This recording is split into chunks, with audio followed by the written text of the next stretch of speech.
Well, good morning, good afternoon, everybody, and welcome in truly across the continent, including most of Arizona, for another very exciting Exploring by the Seat of Your Pants broadcast. If you're joining us for the first time, we are all about bringing conservation, adventure, and science into classrooms around the world, and I'm so excited of all days you're joining us today, because today is very special for a number of reasons. Now, a couple weeks back, we partnered with the amazing folks at the Orianne Society as part of our Wild Hope series.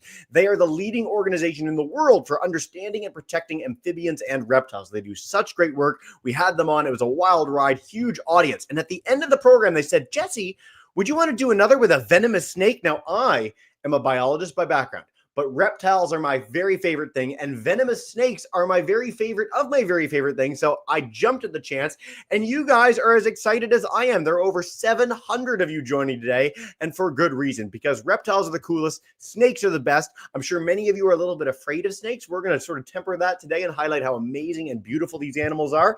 And so without further ado, I'm going to zip it because I am as excited as you are. I'm going to turn you over to Dr. Chris Jenkins, the CEO of the Orianne Society, to dive in on some venomous snake action and to meet some epic animal ambassadors. Dr. Chris, welcome back to the broadcast and take us away.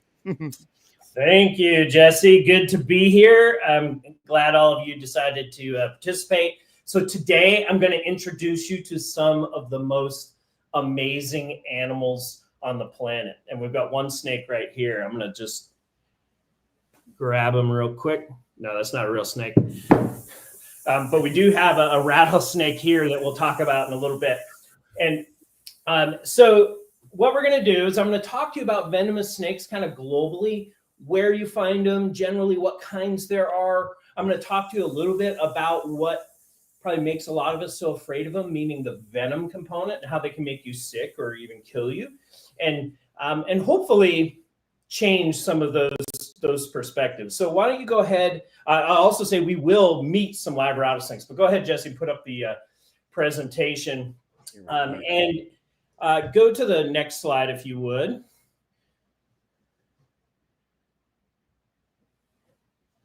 This is a beautiful picture of a cottonmouth, which is a venomous snake we have here in the Southeast. I just want to talk a little bit about this fear.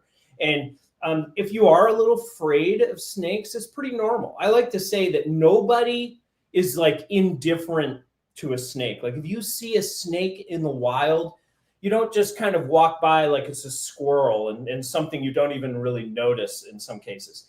You know, it really brings about some type of emotion in everybody, whether that's excitement or fear, but it brings out something in everybody. And in a lot of people, that's fear. And I just wanted to start by telling you where that's coming from in you. It comes really from two places. First of all, part of it's genetic. You know, we have in our makeup as humans or primates, we have this really deep history where snakes would actually eat primates. And so there have been a number of studies done where really naive primates who have never interacted with a snake in their life do experience fear around their first encounter with a snake. So some of this is just inside of you.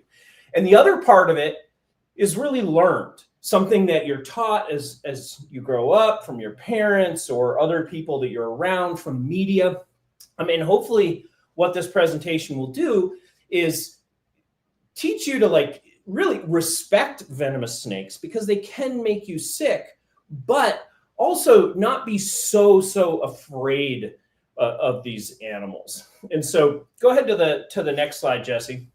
And this is a little shout out to our classes joining us from Central America today. This happens to be a Guatemalan venomous snake. And what I want to do is I'm going to talk to you about the two major groups of venomous snakes around the world. There's really multiple groups of snakes, but there's two that are really big. And the first one is called Viperidae, or the vipers. And this is a family of snakes. And when I say family, it's a level of biological organization. Probably the best way for you all to understand that is, let's think about cats and dogs, right?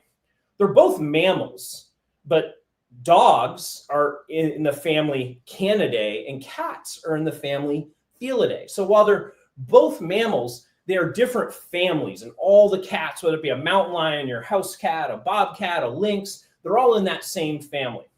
And so vipers are like that. They're at that level of like a dog versus a cat. And so there are many vipers around the world.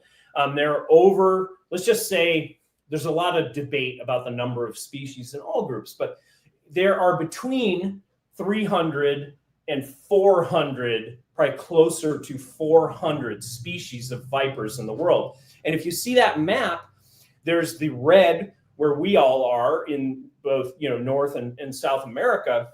And this is a subfamily of vipers, but they're called the pit vipers.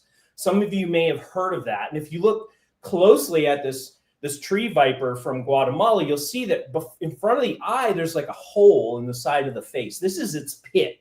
And this is what distinguishes these groups of vipers. And I won't go into great detail, except to tell you that pit essentially allows them to almost like see in the dark, in a sense. And a lot of vipers actually hunt and feed at night. So if you look at that map, the yellow areas is another group of vipers that don't have this pit. They call them the true vipers, and they'd be in places like Africa, and the Middle East, and Europe and Asia.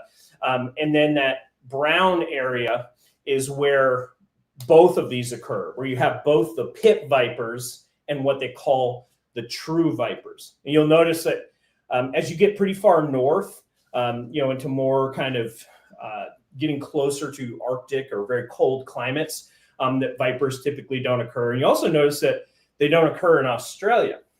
So go ahead to the next slide. And what we're looking at here is the other big family of venomous snakes. These are what we call the Elapids.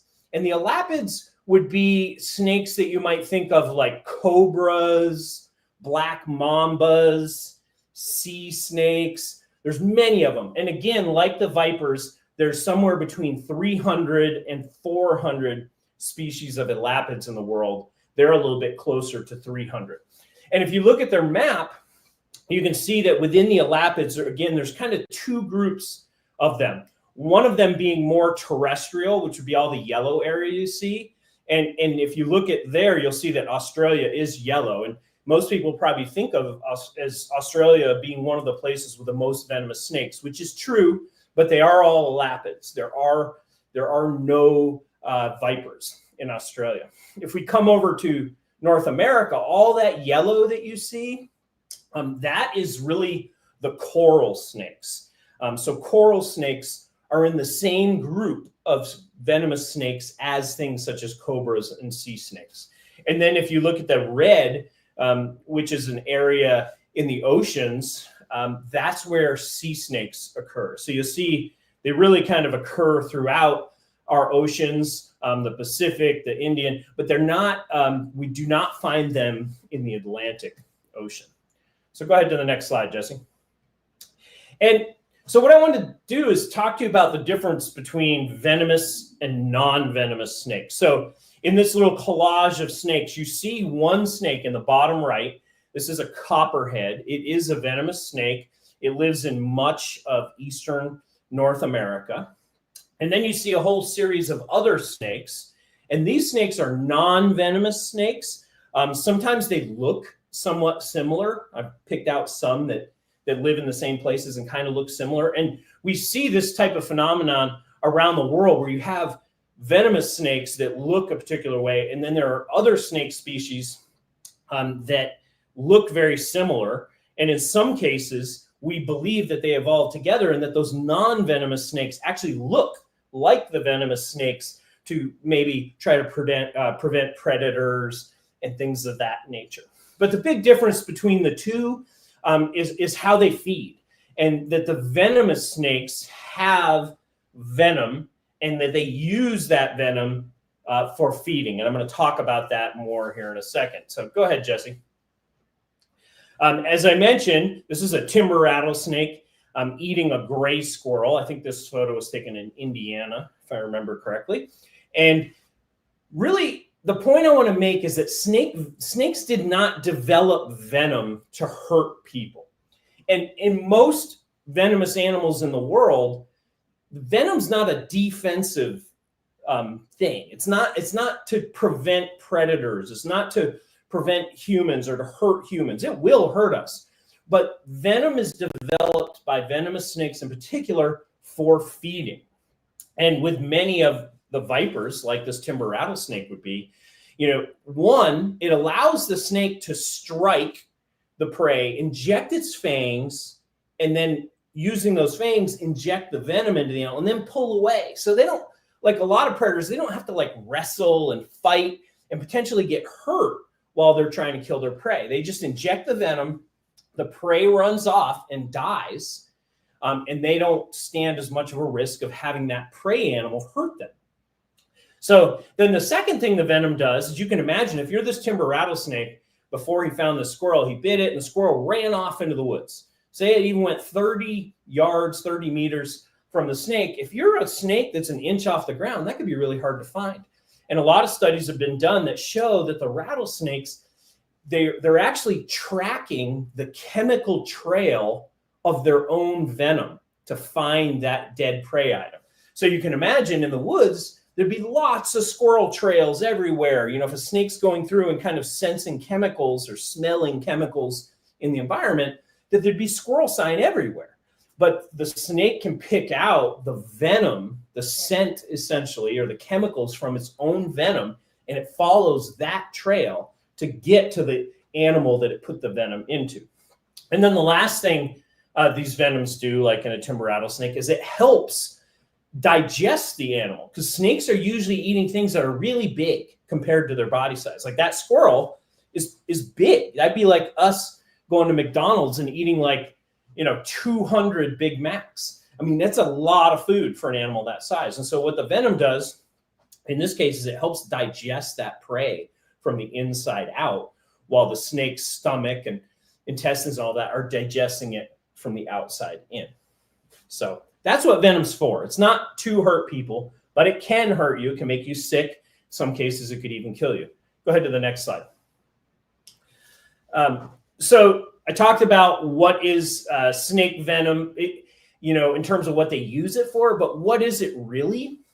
It is like saliva, like the spit we have in our mouths. So snakes over time have changed a couple of their what we call salivary glands, and those salivary glands produce the venom. And this is why a lot of your venomous snakes, especially your vipers, if you look at their head, it's kind of triangular. That's because at the back of their head, inside of their head, they have these two paired glands. They're salivary glands. So they've evolved to create or turn the saliva into venom. And all venoms are so different. They're just this really complex cocktail of different proteins and different types of chemicals. And again, almost all venoms are related to the animal feeding. So go ahead, Justin.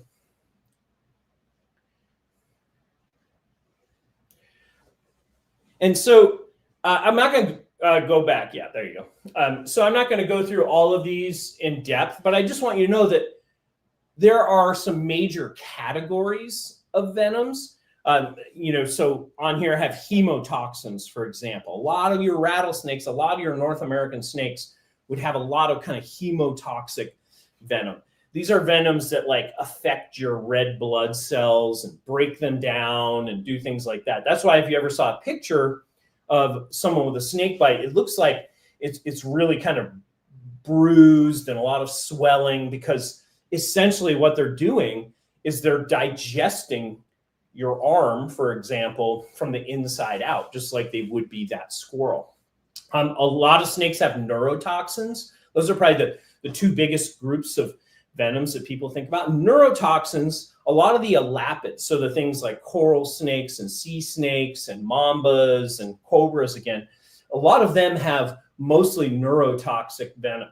And what that does is that affects your neurological system. It does things like, makes it so your brain can't tell your lungs or tell your diaphragm to inflate your lungs, or tell your heart to beat, or allow you to walk properly. So a lot of snakes affect that neurologic system, which makes sense, because if they're trying to kill a prey item, then it basically kind of, in many cases, almost like paralyzes and kills the prey and allows the snake to find it relatively quickly. And I have a couple other on there, cytotoxins and cardiotoxins, and there are others, and I won't go in there into depth, but just know these are broad categories, and that every species of venomous snake, even one species within its entire range, like take timber rattlesnakes, if you looked at them in Vermont or Texas, their venom might be much, much different in those two places. And so it's just very complex, and it varies quite a bit among species and sometimes even within species. So go ahead, Jesse. So now what I want to do is introduce you to a couple live venomous snakes here. So Jesse, you can take that off of the presentation mode. You want to grab this, Tracy? And I'm going to introduce you to a couple snakes that you find here where I live. I live in the southern Appalachian region, kind of right near Great Smoky Mountains National Park. And I'm going to introduce you to a couple snakes.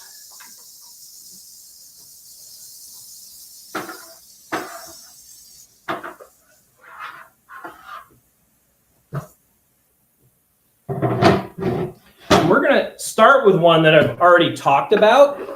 So this is a copperhead.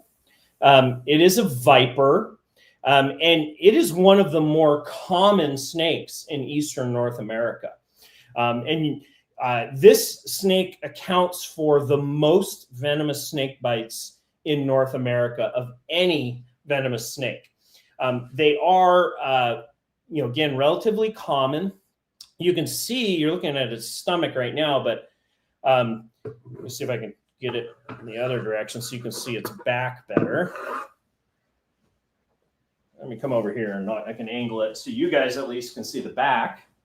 So you can see that pattern on its back. What that's really for is camouflage. And so these guys often live in like hardwood forests, so forests with like a lot of oaks and, not more of like a pine forest. And so when they're on the forest floor, you can picture a forest floor just covered in leaves. These guys blend in perfectly. And that allows them to hide, sit and wait for their prey, avoid predators, all kinds of things like that. And this snake's actually interesting, this species, because when they're babies, when they come out, this is an adult, so you wouldn't see it, but you can see the tail. When they're babies, the first year, their tail is actually kind of like bright yellow or bright green. And they almost use it like a lure, like you would a fishing lure, right? They stick it out and they'll shake it and the rest of their body's sitting still. And then it'll bring in like a mouse or something that might want to eat that worm. And then the snake strikes it. And there's a lot of venomous snakes around the world that have some type of lure like that. And it usually has to do with their tail. So I'm going to put this guy away. I'll take that lid off. Just so cool, by the way, Chris. I just want to say. I'm going to bring out another snake here. Oh. This is our friend that was eating that squirrel. So this is a timber rattlesnake. This is really there are a number of rattlesnakes in eastern North America. This is certainly the most widely distributed rattlesnake in eastern North America. They live all the way up historically from Maine. They were actually in Ontario historically. And then they come all the way down to North Florida. And then they go all the way west to Texas and up to places like Minnesota and Wisconsin. And this snake accounts for, I said the copperhead accounts for the most bites, but copperhead venom is not very toxic. And so it does not account for that many deaths. This snake accounts for the most deaths every year in North America. And that's mainly because it overlaps where it lives. It overlaps a lot with people, and it does have pretty strong venom. But there are other species in North America that do have stronger venom. And so I'm going to get this guy under control and then show you guys something. So bear with me for just a second here.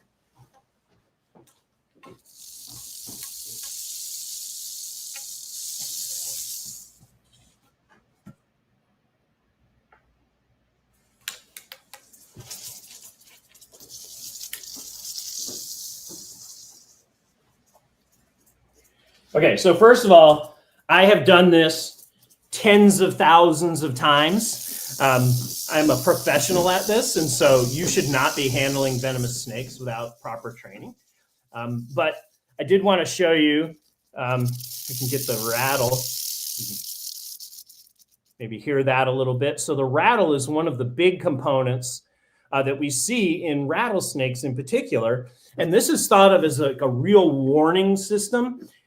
It's thought that it came about to warn potential predators, to warn large ungulates, things like bison and other like Pleistocene animals that aren't even here anymore. This is a real unique adaptation to rattlesnakes. And these snakes come in a lot of different colors. You can see this one's kind of yellow. In the mountains here, typically rattlesnakes kind of come in one of two color morphs. They're either a yellow morph like this one, or they're a black morph. And then as you get into low areas, like down in the southeastern coastal plain, places like Florida and Alabama and Mississippi, like what you think of as like the true deep South, they actually get kind of gray and they get really, really big. So anyways, this is a timber rattlesnake, fascinating animal. They love living in kind of oak dominated forests like that picture you saw. They eat a lot of things. They eat rodents, but they eat a lot of like gray squirrels and chipmunks and mice and things of that nature. So I'm going to put this guy away, and we can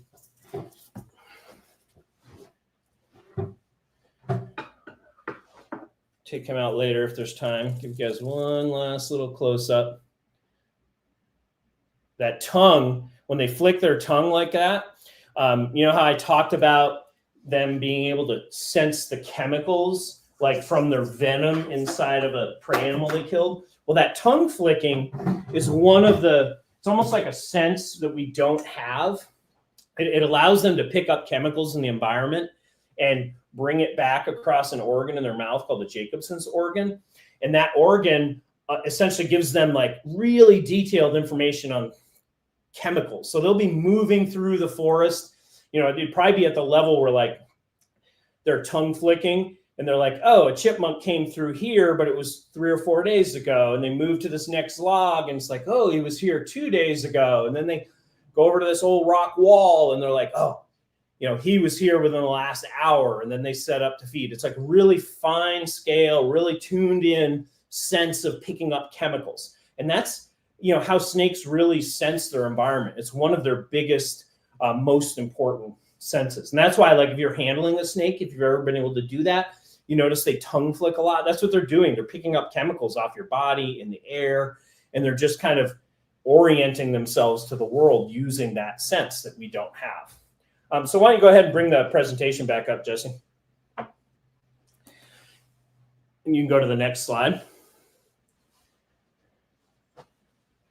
And so I kind of want to finish up with kind of like a little bit of a conservation perspective, as well as just a little more specifics on snake bite. And so first, snakes, like all animals, are really important parts of the ecosystems that they occur. This is these are the southern Appalachians. I took this picture not far from where I'm sitting today. But you could have a picture of almost any ecosystem in the world, and snakes are going to be really important. Snakes are carnivores. Carnivores are important animals that, kind of keeping balance in nature, maintaining food webs, which can be really important for maintaining ecosystems. So the point I'm trying to make is that snakes are important too.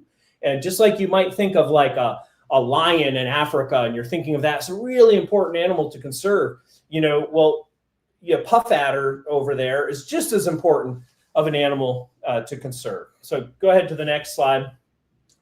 And there's just an example all in one of how snakes are really important, both predators and prey. And, I put this up where, with a king snake eating a copperhead or killing it, probably going to eat it shortly.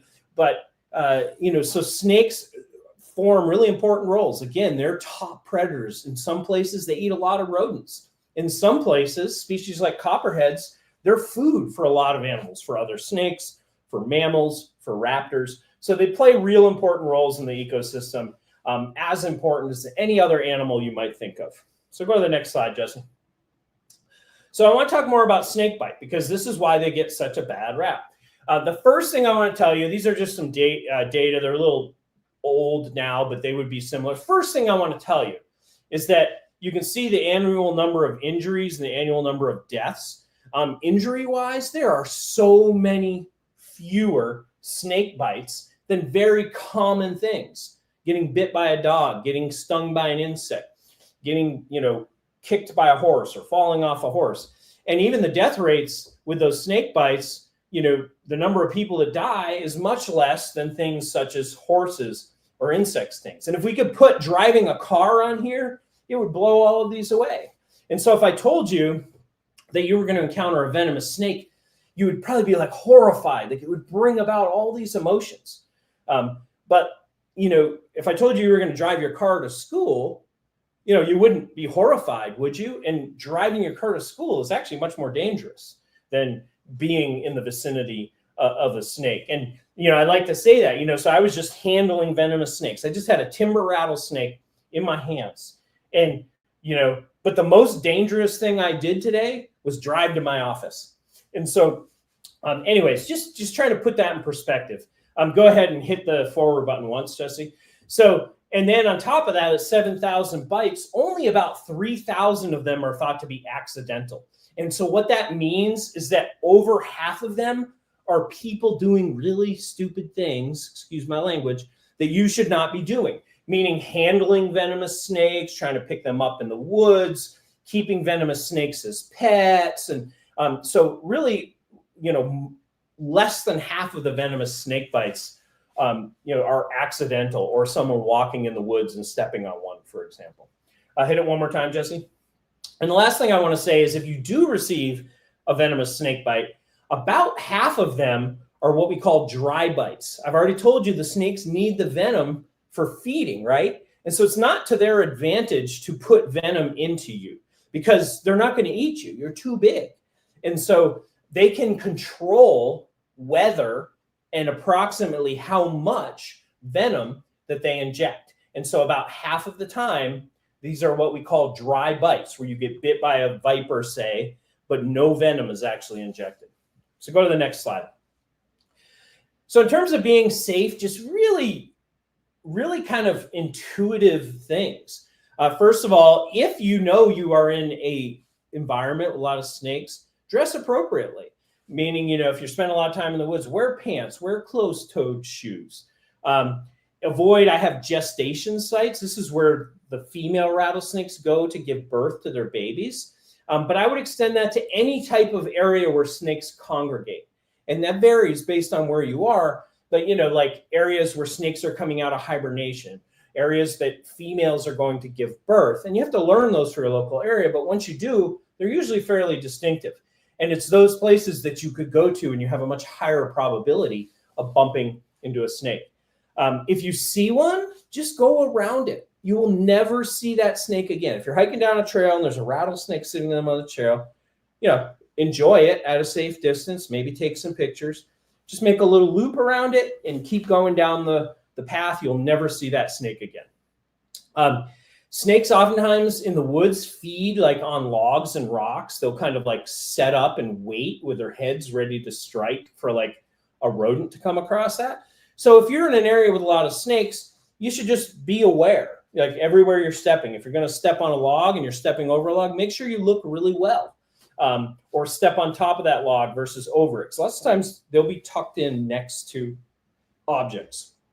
Similarly, if you're going to like flip rocks or any type of item, you just need to be really careful. If you're in snake country, snakes like to go underneath things. Vipers in particular like to go under rocks and pieces of metal and other things. So you don't want to just reach under them. And, you want to, if you're going to flip something, you want to be very careful about it and assume there's a snake under there. And then you don't want to handle venomous snakes unless you have a reason to and you've been trained to do so. And that includes dead snakes. Everybody's probably heard that idea, like running around like a chicken with his head cut off, right? Snakes will do the same type of thing. A snake may be dead, but if there's still nerve action in there, a snake's response to many things would be to bite. And so if you have a dead snake, but there still are kind of nerve activity, shooting through that snake, and you grab that dead snake, it could bite you. And that's happened. It happened last year, I think, in Texas. And then just be aware, maximize your chances of actually detecting these snakes. Listen, rattlesnakes often will rattle. Learn that sound. You can get on YouTube and hear endless numbers of rattlesnakes. And just look where you step and where you reach if you're rock climbing, especially if you're in areas with high snakes. It's very intuitive. Just be aware of your surroundings and your environment. And I'm not going to get too much into snake bite treatment for this presentation, but there's a number of things to do there as well. It's pretty simple. Go to the next slide, Jesse. And I just wanted to end it there because people always have a lot of questions about snakes and venomous snakes. I want to make sure you guys have plenty of time to ask me anything you might want to know about snakes, venomous snakes in particular. Dr. I'll turn it Chris. back to you, Jesse, to Yeah. What an amazing presentation. Thank you so much for getting to meet our two epic snake ambassadors as well. I'm beyond excited. And we've already got a bevy of questions in StreamYard, YouTube alike. We're going to go one by one through all our live classes. So don't worry, we're coming to you.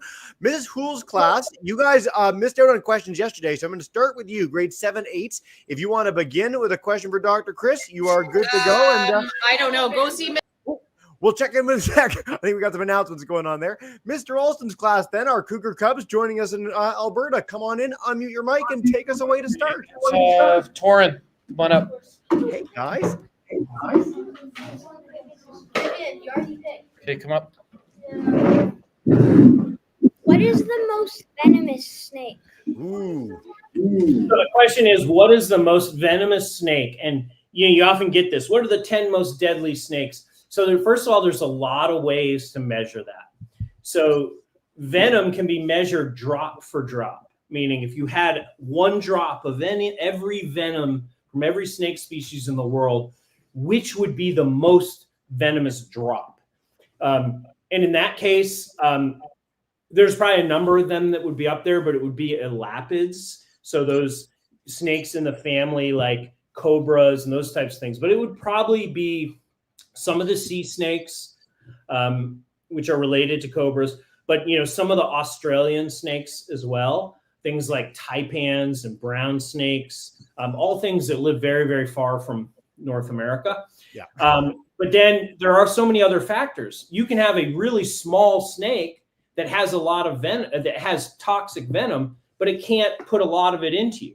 But then you can have a really big snake that drop for drop doesn't have real toxic venom, but it can put a lot of you into a lot of the venom into you. And so which snake is truly the deadliest varies quite a bit based on a whole suite of things. But I would say in a general sense, those snakes in the family Elapidae, again, these cobras and mambas and sea snakes and all these Australian snakes, those are some of the most deadly snakes in the world due to the combination of their toxic venom and many of their sizes being large. I'm so glad you mentioned the taipan because you just don't hear about them very often. I think most of our students will know cobras, certainly, vipers, but they're just such special snakes in Australia, and the sea snakes too are super, super neat. I encourage all our classes, honestly, look up sea snakes because they're some of the most beautiful animals on planet Earth. They're so, so cool. Great question to kick us off, Mr. Olson's class. We're going to head to our Bayside Public School crew, and then we'll take some of our written ones. Everyone, I'm coming to you. Don't worry. But hey, Bayside, take us away. Hi. What question do you have for Dr. Chris? How much species of snakes are venomous? Ooh, how many species of snakes are venomous, Dr. Chris? Yeah, so like I said, there's somewhere, but probably let's just say there's somewhere in the ballpark of 800 venomous species in the world. And, so less than a quarter of all snakes in the world would be venomous. So most snakes in the world are non-venomous. And certainly in North America, most snake species are non-venomous. So for example, here in Georgia, we have about 44 species of snakes, and we have 6 of them that are venomous and 38 that are not. Yeah. I grew up in Toronto, and every time I walked in the woods and heard a snake, I could very reliably go and see that snake up close because it wasn't venomous. We have one kind of venomous snake in Canada, totally Massasauga rattlesnake, maybe timber rattlesnakes are out west, but like when you grow up in the city, it just wasn't a risk. And so snakes were just something that I could always hang out with and check. And I think that's the case for a lot of our classes today. So in Canada, you would have, I think you do have Massasaugas. I don't remember. You're probably right. And then you used to have timber rattlesnakes pretty close to Toronto, like up in that Ontario area around the lake. They're gone. And you do have prairie rattlesnakes, which are out on the east side of the Rockies, like kind of south of Calgary, near like Lethbridge, that area. Yeah. Thank you very much for that. The fact that you know that offhand is fantastic. Mrs. Trainer's class, we're heading to you, Mrs. Fisher. You're next. Come on in, Miss Trainer's class. Take us away. Hey. How many snakes are in the world? How many total snakes? No pressure.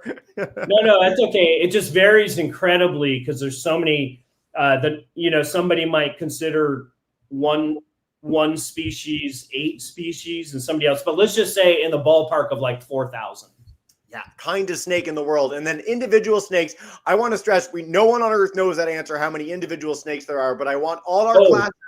I thought he was saying species. He's saying might be too. I'm just taking it in all the directions, Chris. Okay, cool. I'm sorry. I didn't mean to cut you off.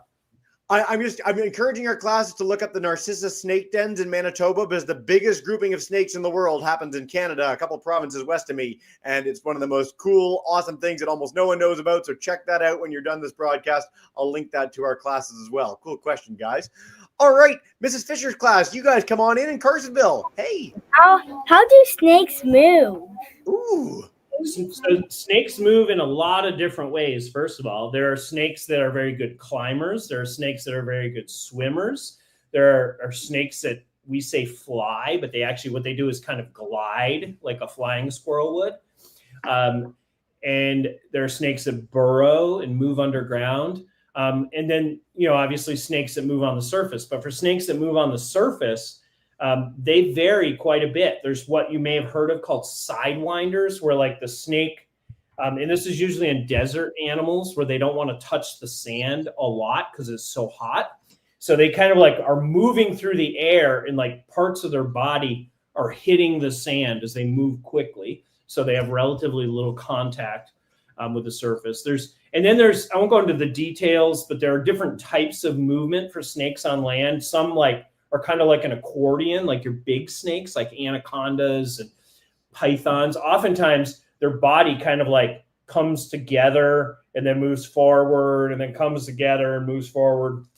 But a lot of snakes just do that slithering. But all of those movements I'm talking about, you have to think back to a snake, what a snake looks like. It's long, it has no legs, right?